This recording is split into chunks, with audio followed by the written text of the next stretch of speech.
Yeah, this little video clip for you is all about The Who, and it's called How to Close Like The Who. So let's put the title up there for you. How to close. So we're talking about selling, advising, how to close like The Who. Now, I'm not talking here about the band The Who from the 60s and 70s. I think they went on forever, didn't they, The Who? My dad was a big fan of The Who. I'm not talking about them at all. I'm talking about the World Health Organization. It's a bit more boring, I suppose. Who, of course, have been in prominence over the last last year or so with the pandemic. They've risen into everybody's TV stations and social media accounts. The Who, everybody seems to know about, because they're full of professors and very intelligent people, and they understand about medicine and health and all that kind of stuff, and they do, the World Health Organization.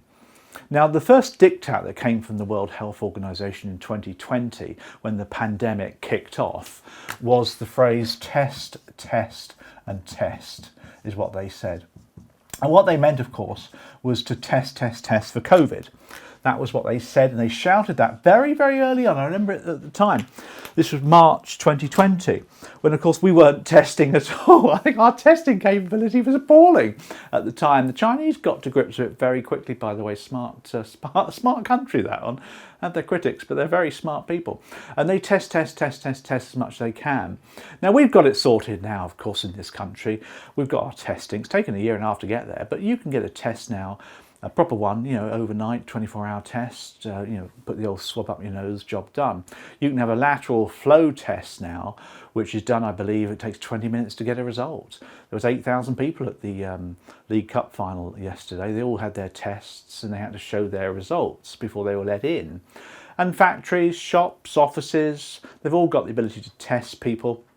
Airports, whenever it is, we can test. And even when there's a bit of a variant at bay, in South London, the authorities will swoop in and they'll test everybody in that sort of location area, that postcode area. And that's great. So we've got it sorted.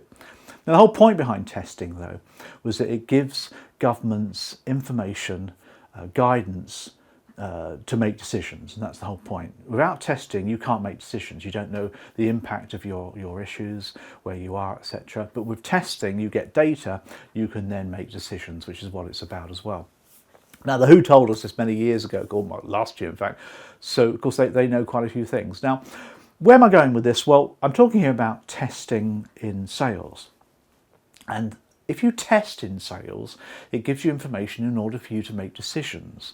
And that's the same concept as well. And there's two types of test in sales, as I call it. There's the testing the water. These are one of my 6 ingredients, by the way, of gaining commitment from the customer. We're doing some webinar work on that later this month. So 6 ingredients to getting commitment from people. And the first one is testing the water. And all you're doing here is you're jumping into the bath. You can test the water before you move any further, aren't you? You're asking the customer how they feel about things, whether they're comfortable so far, whether it's all going well, how do they feel so far, what are they thinking, how do they see the advantages so far. You're testing all the time, but it's a verbal test and it's all very subjective because you're just getting their opinion. But that's the first test that you should do. Now, the second test, as I call it, or close, call it what I like, is called the Vicar close or the Vicar test. Now, this one is the next stage to testing the water, and a lot of financial advisors, mortgage brokers don't like to do it because it's a bit heavy, man. It's a bit salesy. So get out of your closeted straitjacket on closing and selling. Competition's heading into the mortgage market right now, so you're going to have a competition left, right and centre, so you've got to get good at influencing people. And if your product and service is like really good and you're like really proud of it, then yes, you should close people and you should sell to them as well. So the second test involves the vicar. Now, for those of you who've been involved in a church ceremony, the vicar's just about to marry the couple and just about to sign all the paperwork, etc. But before he does, he turns to the congregation and says, anybody in the congregation, anybody aware of any reason why I cannot marry this lovely couple? And it all goes quiet, doesn't it, for a moment or two. And nobody says anything, and the vicar goes ahead and finishes off the ceremony. Now, the vicar is not testing the water. The vicar doesn't say to the congregation, how's it all going, guys, so far? Is this like a lovely wedding? No, it's not that. No, the vicar's actually saying, look, I'm going to marry this couple in a second or two, but has anyone got any problems with that? So that's pretty much where she's going. She's asking about whether the customer wants to proceed or not, and you can use the vicar close in your selling, in your advising. Say for example you've arranged another meeting for the customer, maybe an explore meeting or something like that, and you're putting time in it. You can say to the customer, look, we've arranged this meeting so such and such date on Zoom. Can I assume then that you'll be using me to arrange your mortgage? A big smile. That's a vicar close.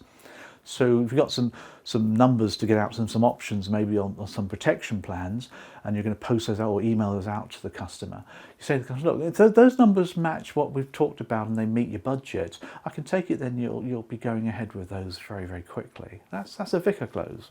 We used to call it a pre-close, but it's a close, it's a test, it's a vicar test. You can say it if you've got trust, if you've got rapport, if you're really there with the customer, you can say it. If you haven't got that, then you can't. And you've got to be fairly confident to say it as well. If you're a little bit unsure, and new people aren't, they tend to send things on and expect the customer to go along with it. It's all a bit of a sort of a hope and pray, isn't it? But you've got to have that trust, you've got to have that rapport, otherwise it's not going to happen. So that's the two tests. Remember the World Health Organization talk about test. And thankfully, of course, in this country anyway, the virus is subsiding. Without tests, we wouldn't know if it was or not, would we? But we know it's subsiding because we get tests results every day. Because around the world it's not. And sometimes the numbers they give you aren't exactly the right ones. You take India, for example, they reckon the numbers they're actually publicly giving, there's nowhere near the number of people actually getting infected and dying. It's a terrible situation.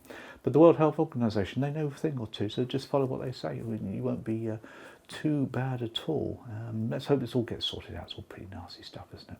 But in sales, of course, you have that decision to make it test close and vicar close. Won't go far wrong. Hope that's been useful.